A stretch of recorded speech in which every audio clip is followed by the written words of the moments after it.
दोस्तों, फिल्म दुनिया 1968 में बनी एक भारतीय हिंदी रोमांटिक थ्रिलर फिल्म है जो के नारायण द्वारा लिखित और टी प्रकाश राव द्वारा निर्देशित है।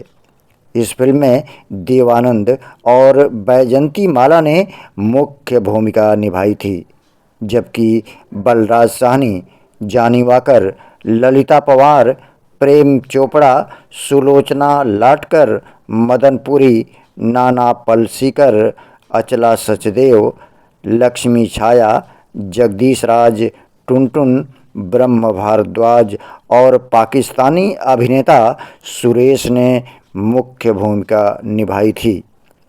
फिल्म का निर्माण अमरजीत ने किया था। दोस्तों, फिल्म दुनिया का